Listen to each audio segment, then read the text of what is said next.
더불어민주당 이재명 후보가 3일 치러진 21대 대통령 선거에서 당선됐습니다. 이 대통령은 49.42%를 얻어 국민의힘 김문수 후보와 개혁신당 이준석 후보에게 앞섰습니다. 이번 대선은 윤석열 전 대통령의 비상계엄과 파면으로 인해 헌정사상 두 번째로 치러진 조기 대선이었습니다. 처음부터 윤 전 대통령과 국민의힘에 대한 심판선거 분위기로 기울었습니다. 이 대통령의 낙승이 예견된 선거였습니다. 이 대통령은 2012년 18대 대선 때 51.55%를 득표한 박근혜 전 대통령 이후 처음으로 과반에 근접한 지지를 얻었습니다. 그러나 이번처럼 일방적으로 기울어진 환경에서도 이 대통령을 지지하지 않은 국민도 절반에 육박했습니다. 김 후보와 이준석 후보의 득표율을 합하면 49.49%입니다. 출구조사에서 이 대통령은 미래를 이끌 20대와 30대에서 득표율이 다른 세대에 비해서 크게 낮았습니다. 이 의미를 이 대통령이 무겁게 받아들였으면 합니다. 비상계엄 이후 6개월 동안 우리 사회는 탄핵 찬성과 반대로 극심하게 분열됐습니다. 대선 과정에서도 정책은 없어지고 진영 편싸움만 벌어졌습니다.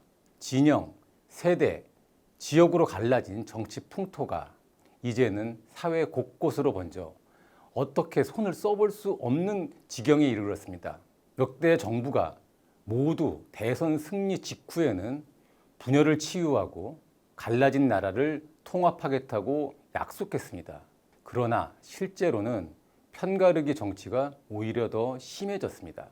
이재명 대통령은 대선에서 국민 통합을 약속했습니다. 이 대통령은 국민을 나눠서 한쪽에 편승해 권력을 유지하는 졸렬한 정치를 하지 않겠다고 말했습니다. 이재명 대통령이 국민의 과반 지지를 얻은 것은 나라와 국민을 통합하겠다는 약속에 대한 기대가 있었기 때문일 겁니다.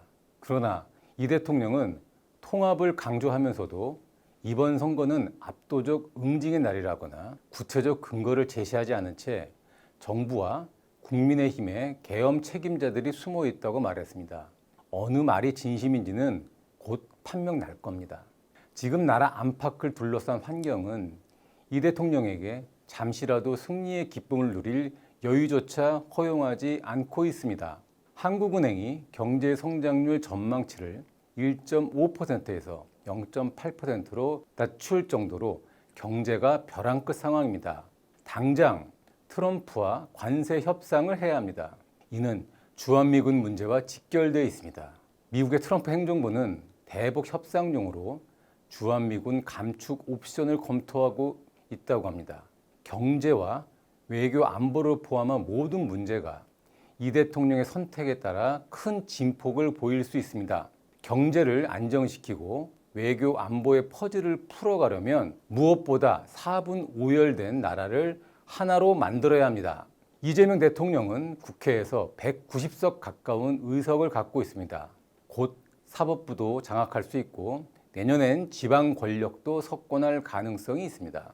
야당을 정치적 파트너로 인정하고 지지하지 않은 국민까지 포용할 수 있는 좋은 조건을 갖춘 셈입니다. 그러나 동시에 모든 권력을 장악했기 때문에 다른 생각의 사람들을 무시하고 배관시하는 유혹에 빠질 수도 있습니다.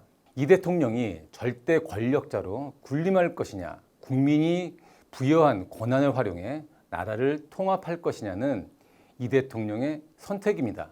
민주당은 이 대통령의 선거법 사건을 무죄로 만들기 위한 법 개정과 조희대 대법원장을 상대로 하는 특검을 추진하고 있습니다.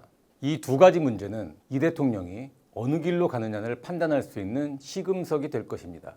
이 대통령은 정권 인수 기간 없이 바로 강요들을 인선해야 합니다.